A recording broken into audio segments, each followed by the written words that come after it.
Le sujet de notre étude est un rapport direct avec Rosh Hashanah. D'ailleurs, de manière générale, le séminaire d'Elul. Nous avons comme sujet, c'est la création du monde aujourd'hui, ce qui est un peu paradoxal. Notre sujet est un sujet classique ce soir, c'est la création, pourquoi faire? Bon, c'est une question qu'on se pose souvent, qu'on entend souvent lors de l'adolescence. Il y a des questions adolescentes, telles que pourquoi Dieu a créé le monde.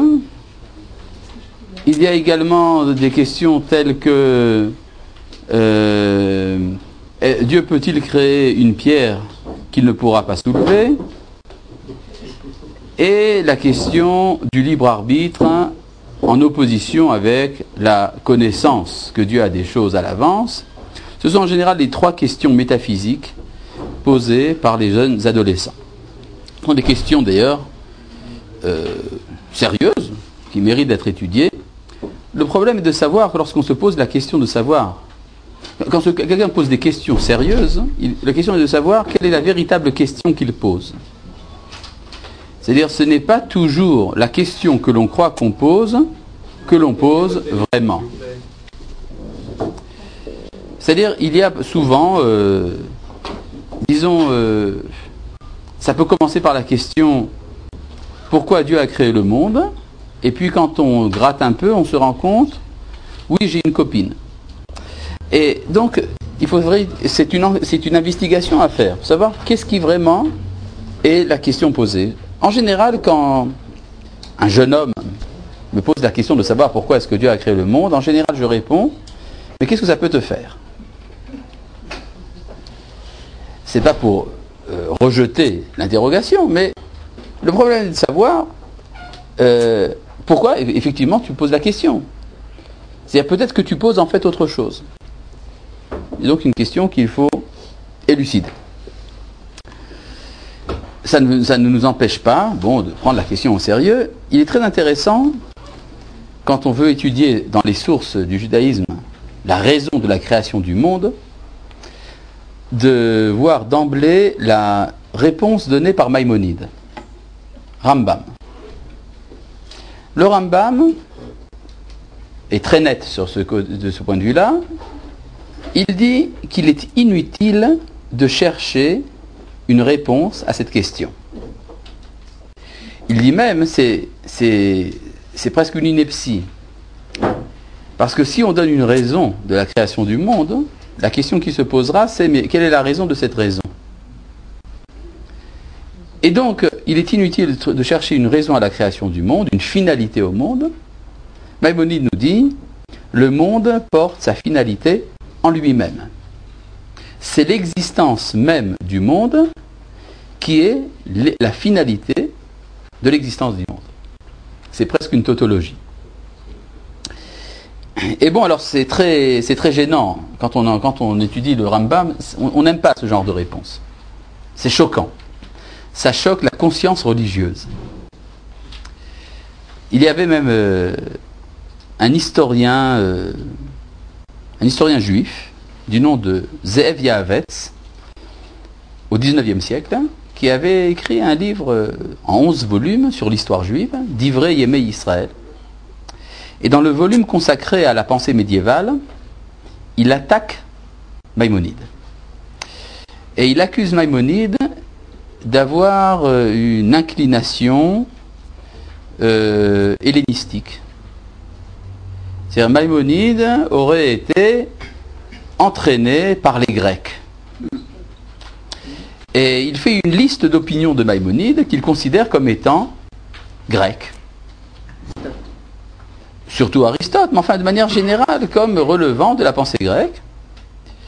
Et dans la liste des opinions qu'il attribue à une influence hellénistique chez Maïmonide, eh bien, il y a également cette idée-là que le monde n'a pas pour finalité l'homme. Alors que d'après le Rav Ze'ev Yahavetz, c'est l'homme qui est le centre du monde, c'est pour lui que tout a été créé d'après la Torah. Et donc si Maïmonide dit le contraire, c'est qu'il a été entraîné un peu loin de la tradition.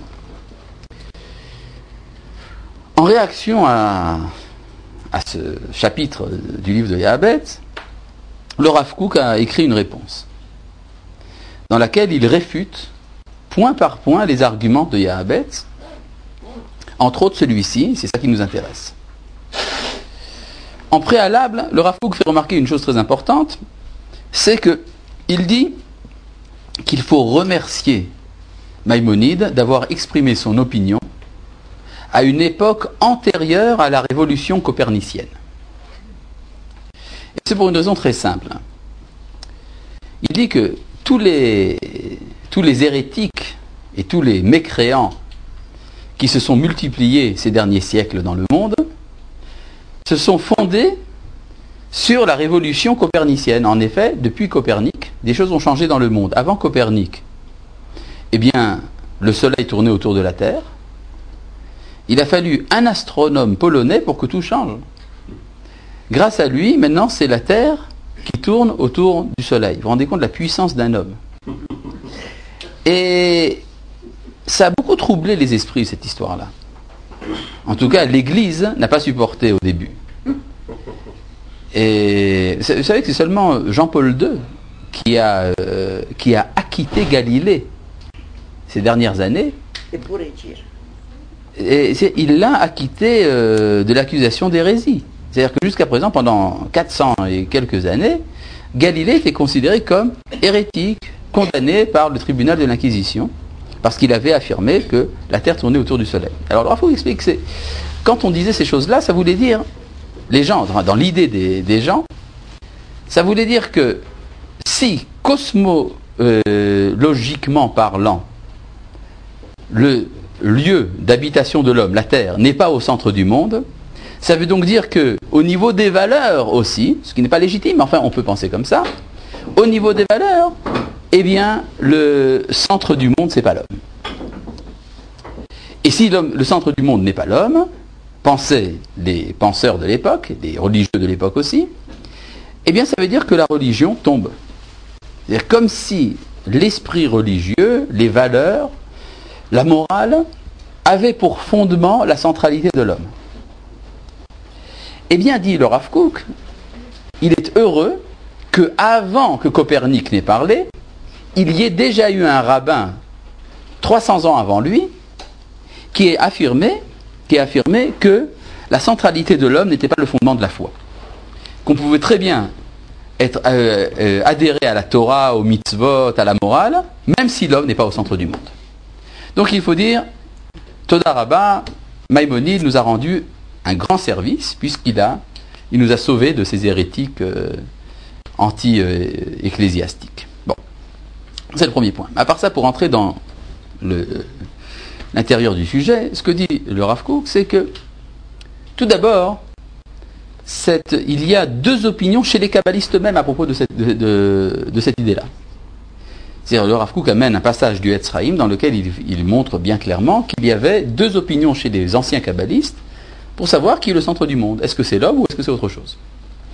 Il dit, le Rav Kook, on ne peut pas accuser les kabbalistes d'être inclinés à la philosophie grecque. Ça ne va pas. Donc, tout d'abord, le Rambam est disculpé de l'accusation d'hellénisme. Mais à part ça, le Rav Kook après nous introduit un sujet très important qui est qui a raison dans cette histoire? Et là, le Rav Kook donne ici un critère, on peut discuter de ça, mais un critère qui permet de déterminer si une opinion est vraie ou pas. C'est intéressant quand même. Les gens cherchent depuis tellement longtemps à savoir comment savoir ce qui est vrai de ce qui est faux. Mais le Rav Kook dit c'est très simple. Est vrai ce qui est moral. Oh là là, c'est un peu énorme. C'est-à-dire si une connaissance a une conséquence morale positive, elle est donc vraie. Si la conséquence morale est négative, nocive même, elle est fausse. Où est-ce qu'il a été chercher tout ça, le Rav Kook? Enfin, avant de donner une réponse à cette question, qu'est-ce que dit le Rav Kook? Il dit quelque chose de tout à fait simple. Le fait de se savoir le centre du monde, qu'est-ce que ça entraîne sur le plan moral? Eh bien, ça peut entraîner l'orgueil. D'un autre côté, ça peut entraîner la responsabilité. C'est-à-dire, si je suis au centre, je suis responsable. Mais si je suis au centre, ça entraîne l'orgueil. Maintenant, si je sais que je ne suis pas le centre du monde, ça peut entraîner deux choses. D'une part, l'humilité, ce qui est une bonne chose. D'un autre côté, le désespoir, puisqu'il n'y a pas de sens à ce que je fais. Donc, il y a, si on prend le positif, c'est-à-dire l'humilité et la responsabilité, il y a du bien moral dans les deux opinions. Conclusion, dit le Rav Kook, les deux sont vrais. C'est-à-dire, si il y a de la moralité dans deux opinions, c'est que la vérité est ambivalente. C'est énorme. Vous vous rendez compte ce qu'il dit le Rav Kook? Que la vérité est égale à la moralité. Il faut quand même savoir où est-ce qu'il a été chercher tout ça. Le Rav Kook ne dit pas d'où est-ce qu'il a tiré ça, mais à mon sens, la réponse est très simple. Vous savez d'où vient le monde d'après les Juifs? D'où est-ce qu'il vient le monde d'après les Juifs? Hein? D'où est-ce qu'il vient le monde? Hein? Le monde, d'où est-ce qu'il vient? Il a été créé. Il a été créé. Ah voilà, il a été créé. C'est important de le savoir. La création, c'est un acte volontaire. Il y a quelqu'un qui a voulu créer le monde. Non seulement il a voulu créer le monde, mais il n'était pas obligé de le faire. C'est-à-dire que ce n'était pas un acte nécessaire. C'est donc un acte moral. C'est de la générosité absolue. C'est donc un acte moral. Ça veut donc dire que tout ce qui existe au monde a pour origine un mouvement de moralité. Conclusion, tout dans le monde s'explique par une équation morale. Voilà, on peut dire que c'est un peu ça l'idée. Vous voyez déjà tout de suite où est-ce qu'on va en venir. C'est-à-dire que le fait même de parler de création implique la moralité.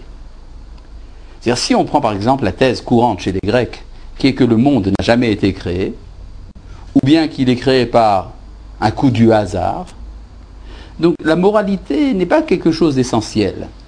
C'est quelque chose qui, par accident, arrive.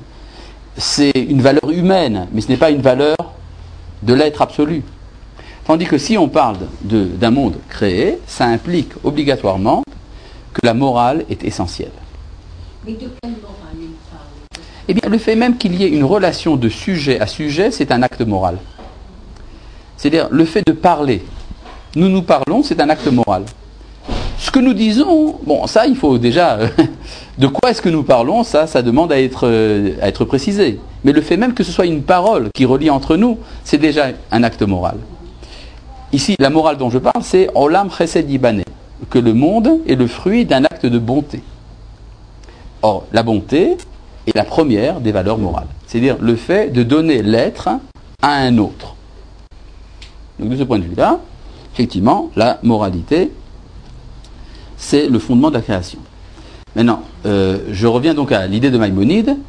Vous savez que très peu de penseurs dans le judaïsme ont admis la thèse de Maïmonide. Tous ont cherché des raisons à la création du monde. Ce qui justifie le titre de la conférence. La création, pourquoi faire? D'accord? Maïmonide dit, ne demande pas. Les autres, ils disent, nous avons des raisons.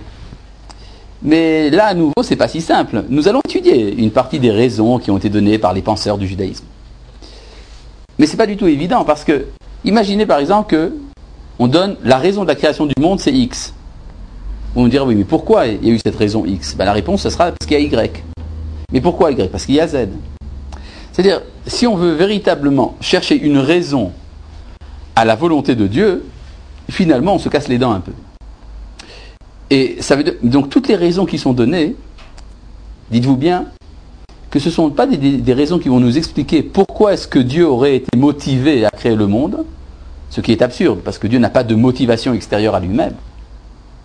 Mais ça vient nous expliquer comment fonctionne le monde qu'il a créé. Voilà, c'est un point important que je voulais mettre en évidence. Alors là, il y a tout un problème qui se pose. Je pense que le premier volet de notre étude est bien clair. Et là, il y a un problème qui se pose, c'est est-ce que Dieu a besoin de nous? Est-ce que Dieu a besoin de nous? Et là, vous avez toutes sortes de réponses. Ne serait-ce que dans la tradition juive, vous avez des textes qui semblent dire que oui. Il a besoin de nous. Et puis il y a des textes qui semblent dire que non, il n'a pas besoin. Alors on ne sait même pas quoi faire. Par exemple, vous avez dans Masechet Avot, Kol ma shebara akadosh baruch hu be'olamo lo bara ela lichvodo. Tout ce que Dieu a créé dans son monde, il a créé pour sa gloire. Donc il a besoin de nous. Il a besoin de nous. Mais est-ce qu'on peut dire que Dieu a besoin de quelqu'un? D'un autre côté, vous avez des textes qui disent quoi qu'on fasse, de toute façon, lui, il s'en fiche pas mal. Oui, il y a un texte, Maïr patlo la kadosh baruchu, c'est dans le Midrash. Maïr patlo la kadosh baruchu. Qu'est-ce que ça peut lui faire à Dieu? Shochet minatsavar, c'est dans le Midrash déjà. Shochet minatsavar ou shochet minaoref. Que l'on abatte la bête par le cou ou par la nuque. Ça peut lui faire.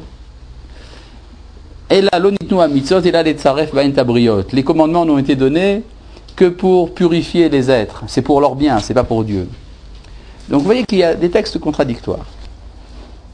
Il y a un très beau texte d'ailleurs, je ne peux pas m'empêcher de l'amener parce qu'il est très beau, bien qu'absolument incompréhensible. C'est quand on dit avant la création du monde, c'est dans Psikta Rabati, dans la Psikta, un texte très ancien de l'époque du Talmud. Avant la création du monde, Dieu avait construit une soukha, une cabane, sur le mont du Temple. Ne me demandez pas comment est-ce qu'il y avait le mont du Temple avant la création du monde. Enfin, c'est écrit comme ça. Dieu avait construit une cabane sur le mont du Temple et il y rentrait et il faisait sa prière. Et il disait Yehi Ratson Milefanai, que ce soit un effet de ma volonté. Parce que, à qui il va adresser sa prière? Il n'est quand même pas idolâtre. Donc, il va s'adresser sa prière à lui-même. Yehi Ratson Milefanai, donc que ce soit un effet de ma volonté. Sheivnuli Banai. Baït bamakomazé, que mes enfants me construisent une résidence dans ce lieu. N'est-ce pas? Alors, bon, on comprend évidemment sur le plan de la logique, il y a énormément de questions, mais en tout cas, ça veut dire quelque chose. Ça veut dire qu'il y a un vecteur de la création. C'est la rencontre avec les hommes dans le temple. N'est-ce pas? Le temple de Jérusalem serait le lieu où la création aurait enfin réussi. Et en quoi elle aurait réussi? Parce qu'il y a une rencontre. Une rencontre entre le créateur et la créature. Ça voudrait presque donner un début de réponse à la question de notre cours. La création, pourquoi faire? Parce qu'il a envie de rencontrer quelqu'un.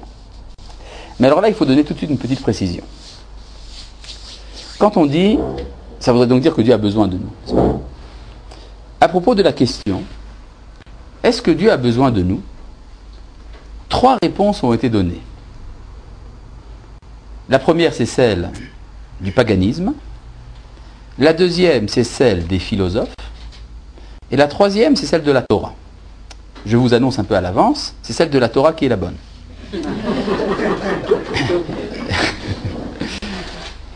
Les païens, le paganisme, assujettit la divinité à l'homme. Les dieux ont faim. Ils ont besoin de nous. Il faut leur faire des sacrifices parce que sinon ils vont dépérir.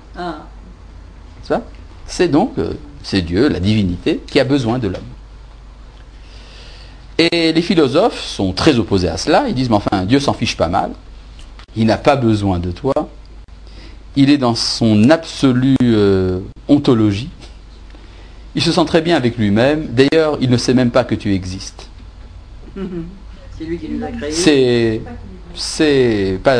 C'est indigne de sa grandeur. D'accord? Ça, c'est ce que disent les philosophes.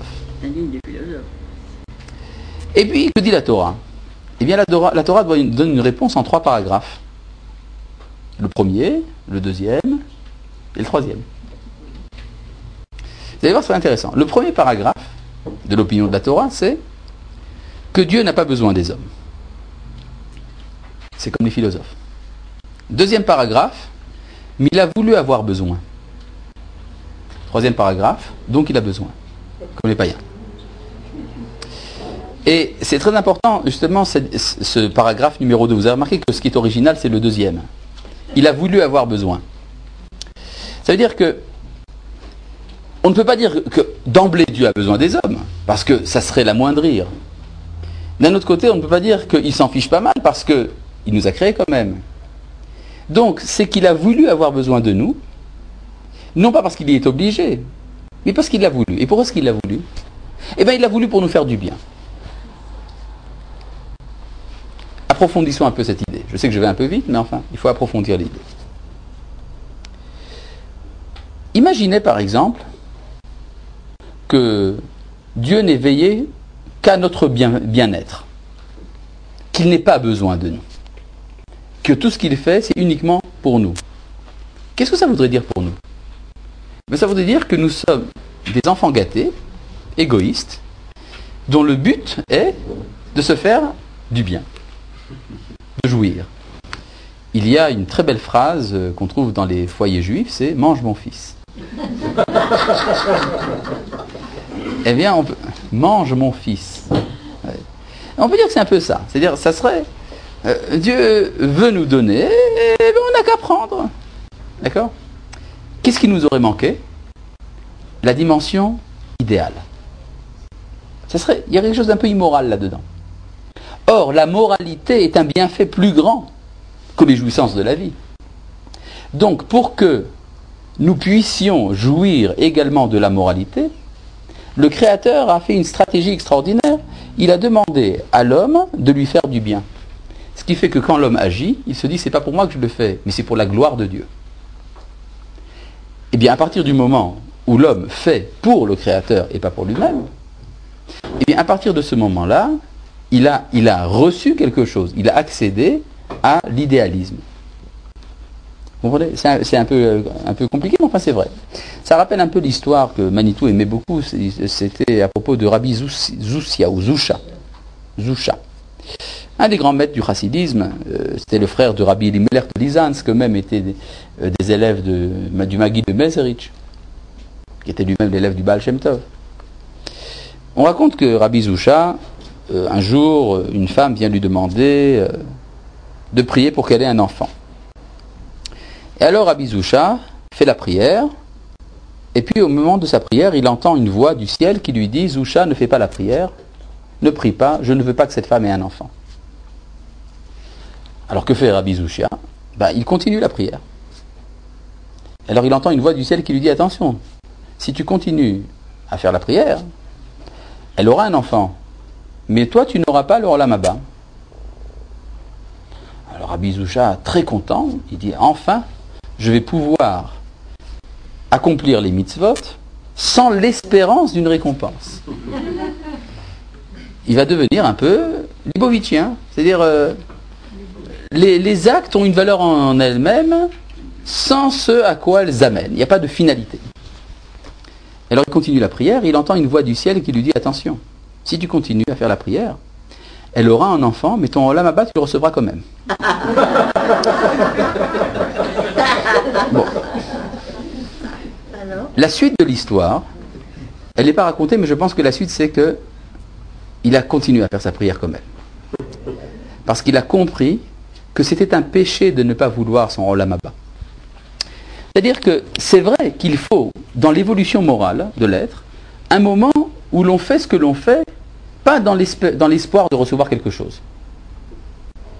C'est pas pour recevoir quelque chose. Donc, on le fait de manière désintéressée. On renonce même au Olam Haba. Mais si c'est vrai, comme conception du monde, ça voudrait donc dire que le monde n'a pas de finalité. Or ça c'est blasphématoire, parce que Dieu il veut te donner. Donc, par politesse, il faut recevoir son Olam Haba. C'est-à-dire ce n'est plus par bas intérêt, par nombrilisme, parce que je m'intéresse à ma propre personne, mais c'est qu'il n'est pas digne de l'ordre du monde, de celui qui a créé le monde, que je l'empêche de donner son Olam Haba, son paradis. Et donc on peut dire c'est un peu la même chose. C'est-à-dire, Dieu a voulu que l'homme soit idéaliste, parce que c'est bien pour l'homme de l'être. Vous voyez, chacun fait son travail. C'est-à-dire, l'homme travaille de son côté, et Dieu travaille de son côté, chacun pour l'autre. D'accord? Il y a à ce propos un texte très intéressant, juste avant la mort de Moshe, dans le livre de Bamidbar, quand Dieu demande à Moshe de venger les enfants d'Israël des Midianites. Les Midianites nous ont attaqués de manière très lâche avec les filles de Midian. Et donc Dieu ordonne à Moshe, écoute, il faut faire une expédition punitive. Et là-bas Dieu dit, va venger les enfants d'Israël. Bon, d'accord. Moshe réunit une armée. Et il dit, portez-vous volontaire pour venger Dieu. C'est-à-dire, chacun dit, c'est pas pour moi, c'est pour l'autre. Vous comprenez, c'est un peu comme ça que ça marche. Donc, si vous voulez, il y aurait donc il y aurait d'ici une motivation morale très profonde à la création du monde. On pourrait dire de cette manière, enfin c'est ce que Manitou appelait la primauté de la moralité sur la métaphysique. J'entends par là que quand Dieu a voulu créer le monde, il s'est posé une question. Il s'est dit, je veux créer le monde, mais les philosophes ont des questions. Ils ont des objections. Même Emmanuel Kant dit dans son traité sur la critique de la raison pure, il affirme que la création du monde est une antinomie de la raison. C'est une antinomie, c'est-à-dire c'est une question qu'on ne peut pas régler. Et donc j'ai un problème, se dit le créateur du monde. Je voudrais créer le monde, mais est-ce que Kant va s'arranger avec ça? Finalement, il s'est dit, je veux créer le monde pour des raisons morales. Alors, je vais le créer, et que les métaphysiciens règlent le problème plus tard. S'ils le peuvent, ils feront des doctorats. Il y a ici une primauté de la morale sur la métaphysique, qui est intrinsèque à l'idée même de création. Voyez-vous ce que je veux dire? Bon, alors jusque-là, nous avons donné une grande introduction. Là, maintenant, nous allons rentrer dans le vif du sujet. Jusque-là, j'espère que c'était assez clair, assez simple. Et maintenant, on va rentrer dans... C'est tout à fait clair, n'est-ce pas? Ouais. Bon, nous allons donc rentrer plus profondément. Bon, prenons tout d'abord, par exemple, l'enseignement du Ramchal, Rabbi Moshe Chaim Luzzatto, qui a beaucoup traité de ce problème du pourquoi de la création du monde et qui nous a donné une réponse a priori simple, mais super problématique. La réponse que donne le Ramchal dit, c'est très simple, Dieu est bon. Comme il est bon, il veut le bien. Donc il crée quelqu'un pour lui faire du bien. Miteva hatov leitiv. Et donc, s'il est dans la nature du bien, de faire du bien, donc il a créé le monde.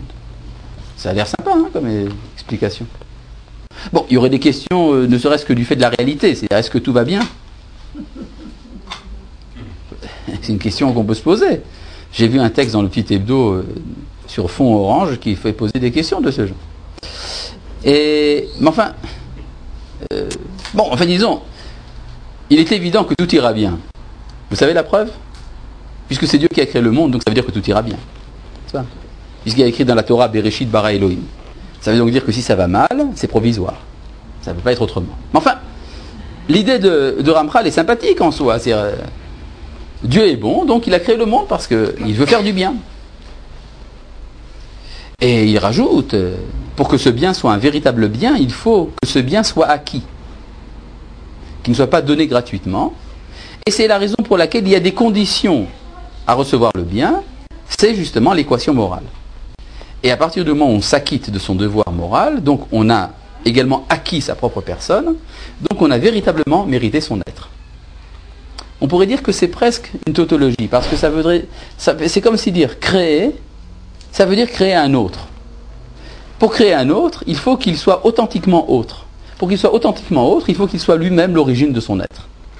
Donc ça implique qu'il doit mériter, et puisqu'il mérite, eh bien la création a véritablement réussi. On pourrait donc dire que l'autonomie de la créature serait la finalité de la création, d'après le Ramchal.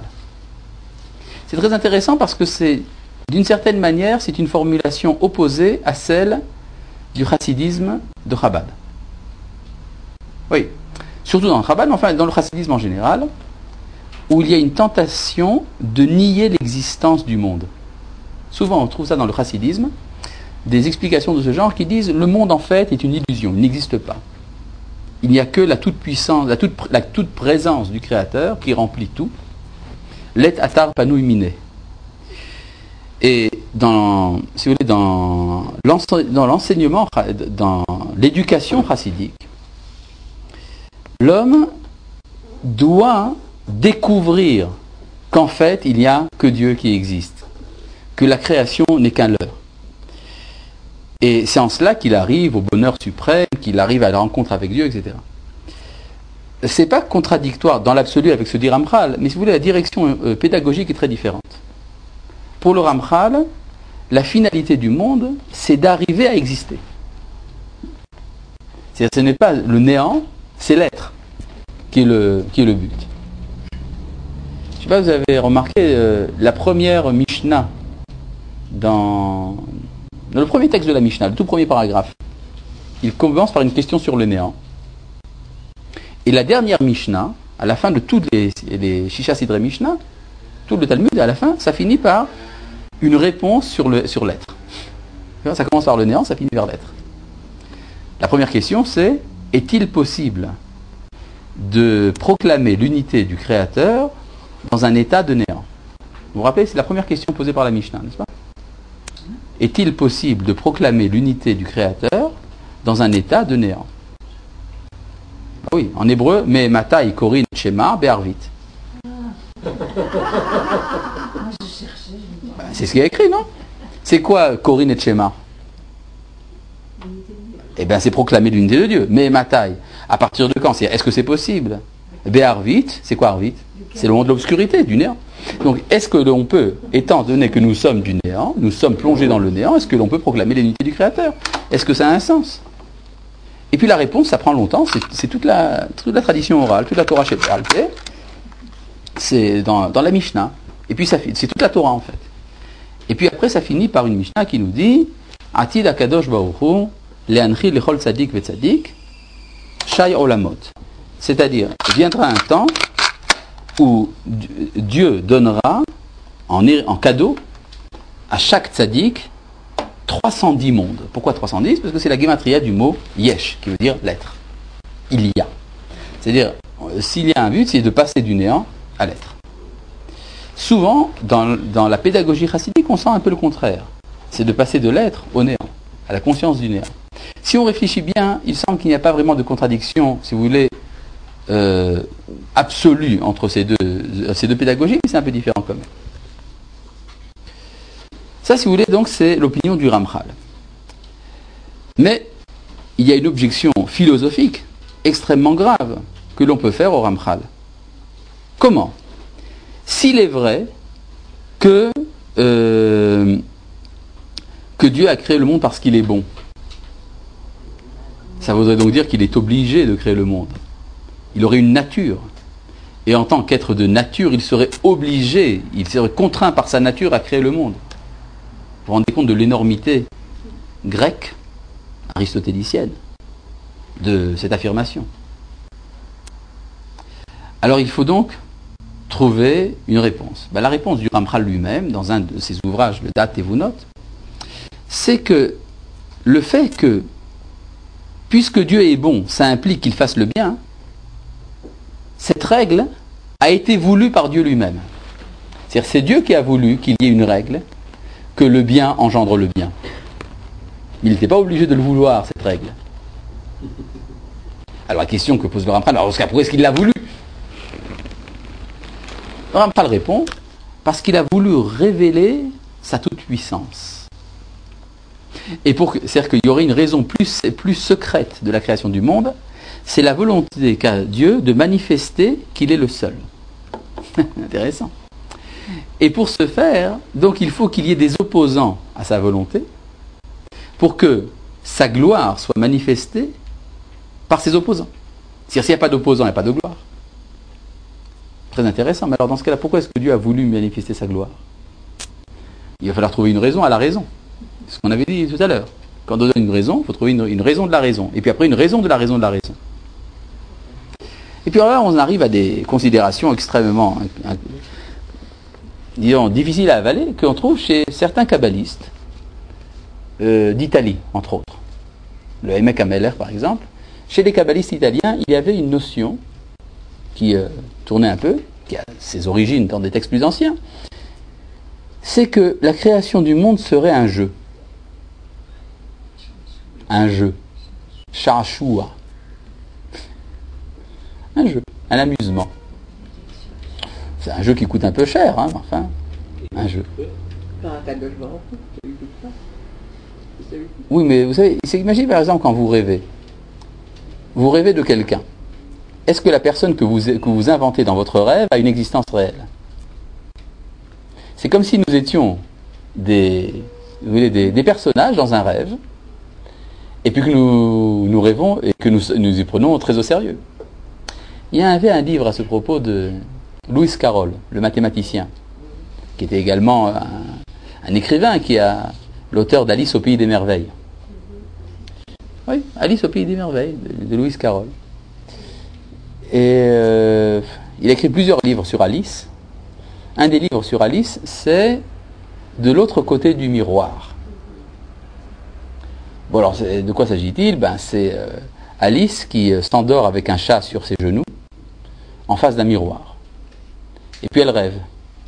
Elle rêve qu'elle tombe dans le miroir et qu'elle passe de l'autre côté. Et elle arrive dans un monde... Ah oui, il y a aussi un jeu d'échecs sur la table. Et puis elle tombe, elle devient un pion sur le jeu d'échecs.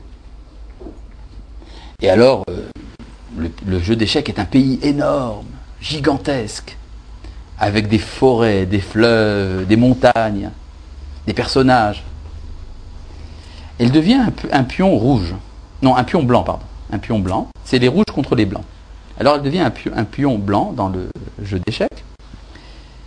Et puis dans ses pérégrinations, elle rencontre entre autres le roi rouge, c'est-à-dire qu'elle lui fait échec. Échec au roi. Et elle découvre que le roi est endormi au pied d'un arbre. Et donc si elle lui fait échec, elle va le réveiller. Alors tout le monde lui dit, attention, attention, ne réveillez pas le roi.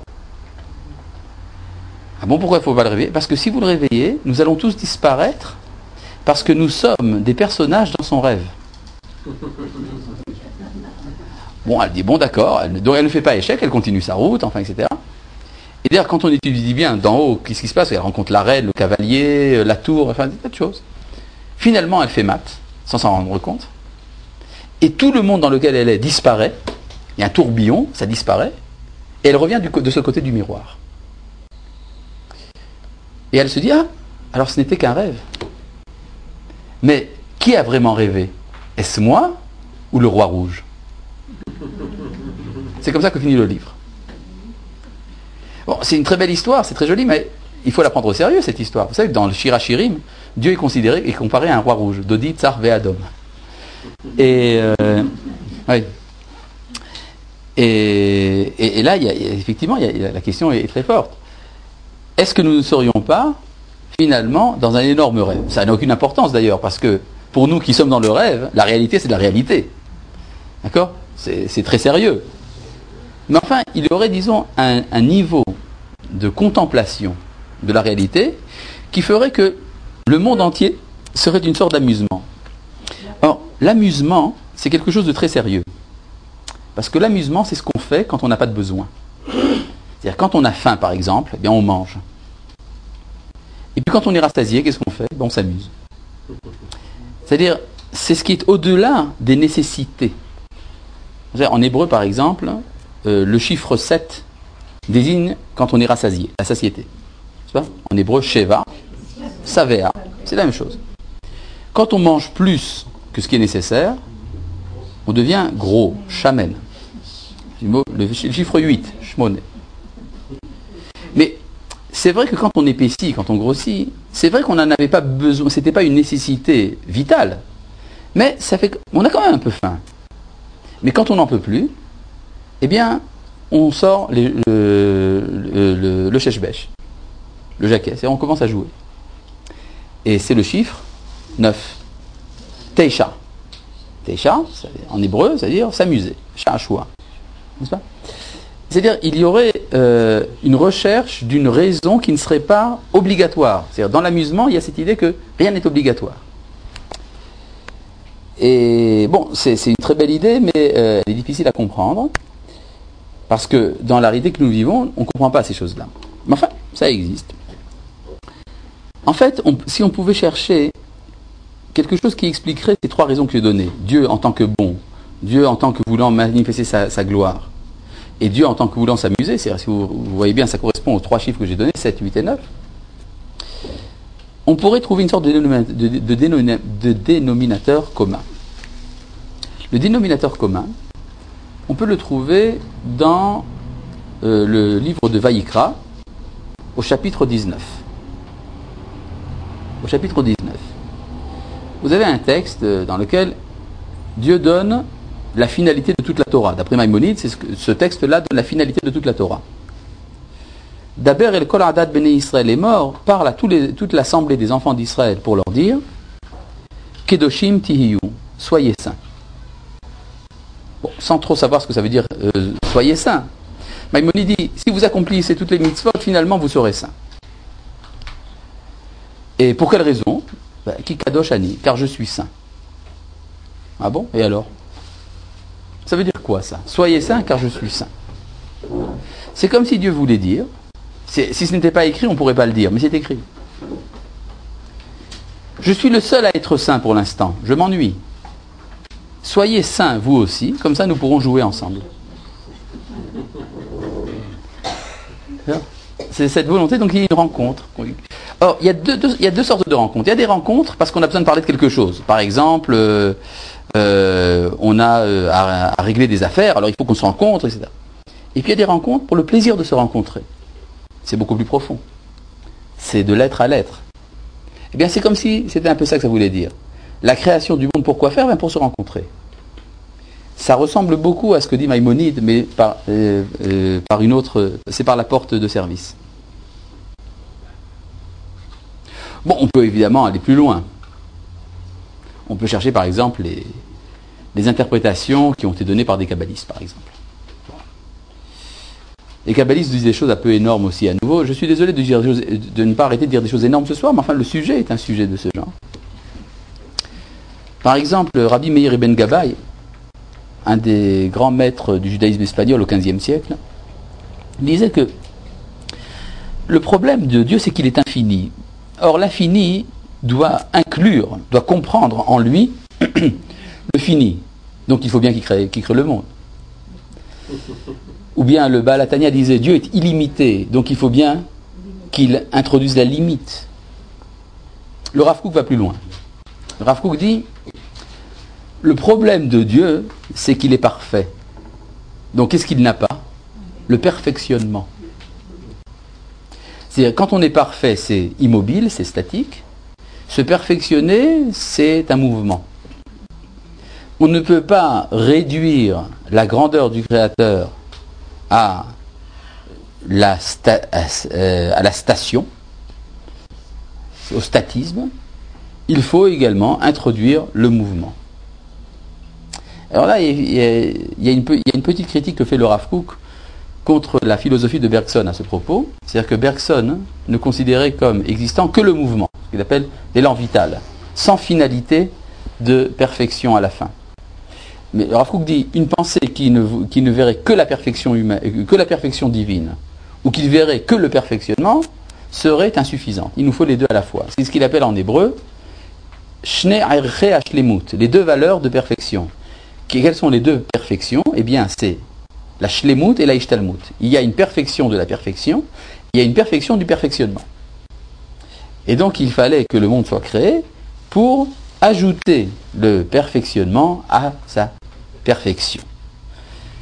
Bon, c'est très joli, mais revenons un peu sur Terre. Revenons un peu sur Terre. Il est intéressant. Non, mais c'est important d'étudier ces choses-là pour savoir ce que nous faisons ici, quand même. Savoir ce qu'on fait ici. Eh bien, nous sommes ici pour perfectionner, nous sommes ici pour ajouter la limite, nous sommes ici pour recevoir le bien du Créateur, pour proclamer sa gloire. Beaucoup de choses s'élucident à travers ces réflexions-là.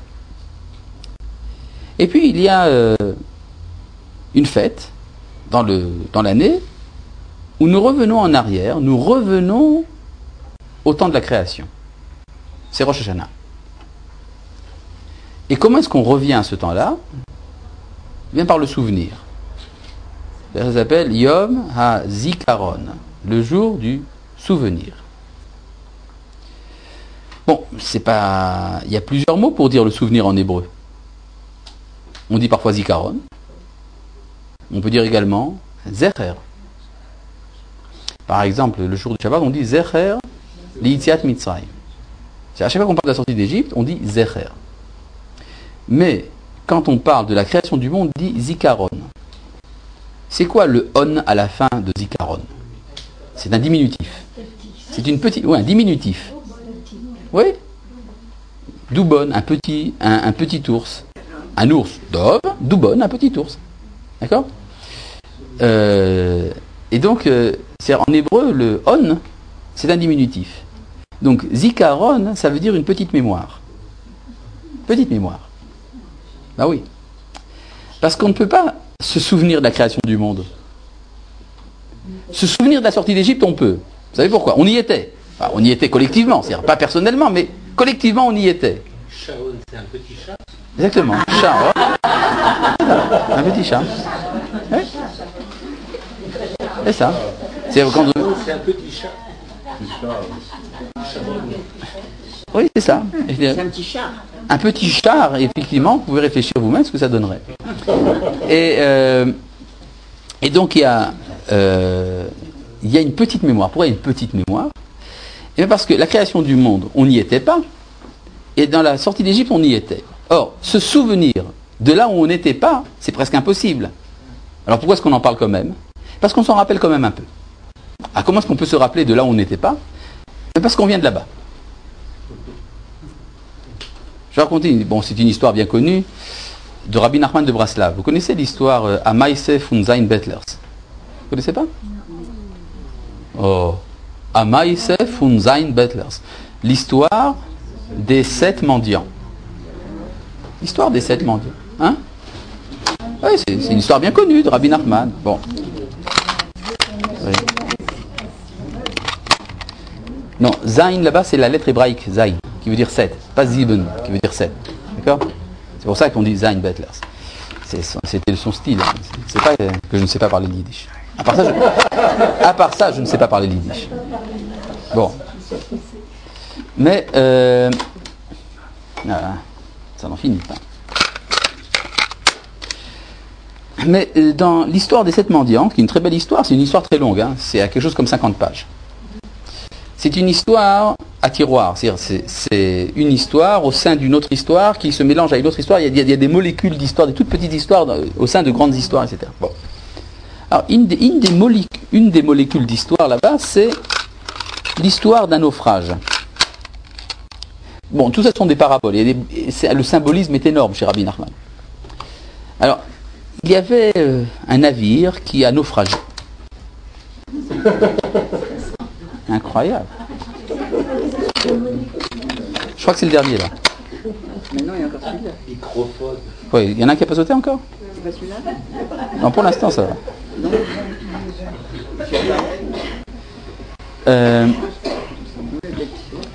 Il y a donc une des histoires, c'est il y avait un bateau, un navire qui a naufragé et qui s'est brisé dans la mer. Et les rescapés arrivent à la nage sur une île. Dans l'île, il y a une tour. Ils montent dans la tour. Ils arrivent au toit de la tour. Ils disent, qu'est-ce qu'on fait maintenant? On va jouer. Ils vont faire une tacharout, une compétition, un concours de mémoire. Ils vont voir qui est-ce qui a la plus grande... Ah bon, allez, il y en avait encore. Qui est-ce qui a la plus grande mémoire? Et il faut un arbitre au jeu. Alors l'arbitre vient, c'est le grand aigle. Un grand aigle qui arrive à Necher Agadol pour juger de qui a la plus grande mémoire. Et alors il y avait là-bas un vieillard, le plus vieux de tous, qui a dit, moi je me rappelle lorsqu'on a détaché le fruit de l'arbre. Alors tout le monde, paf, ah, quelle mémoire. Et alors il y avait là-bas un autre qui était vieux aussi, mais un peu moins, qui dit, moi, je me rappelle du temps où le fruit était sur l'arbre. Alors l'aigle dit, c'est vrai, il a plus de mémoire. Et tout le monde était étonné. Comment? Puisqu'il est plus jeune et comment il se rappelle de choses plus anciennes. Et le troisième, qui était un peu plus jeune quand même, enfin quand même assez vieux, a dit, moi je me rappelle du temps où la lumière était allumée.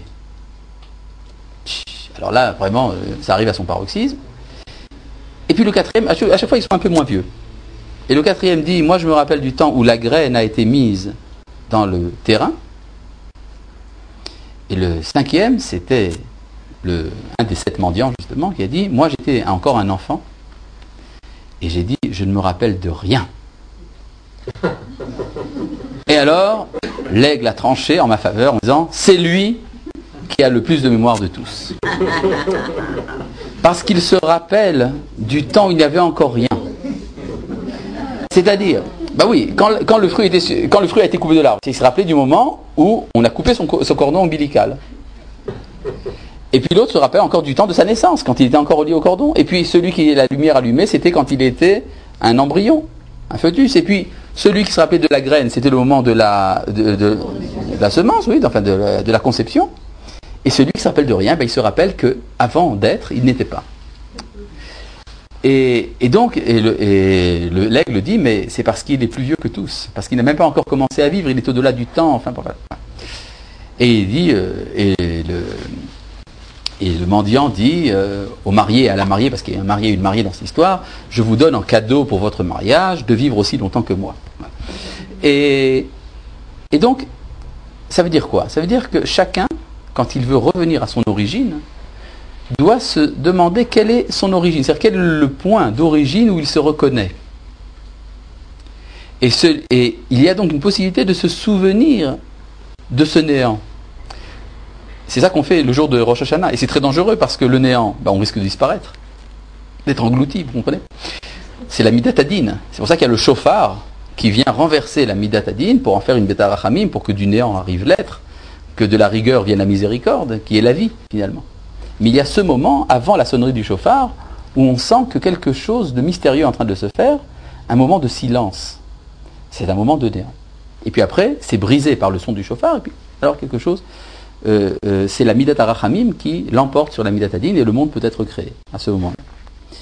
Et donc il est important, une fois par an au moins, de revenir, c'est ce qu'on appelle une convocation. On est convoqué devant soi-même, enfin devant son origine. Il est important de se rappeler qu'avant d'être dans ce monde, on n'y était pas. Et donc, ce qui se passe ici sur Terre ne va pas de soi. Ça ne va pas de soi, puisque nous sommes nouveaux dans ce monde. Et on peut dire que l'enseignement de Rosh Hashanah, ça nous apprend à avoir un regard de fraîcheur sur ce qui se passe.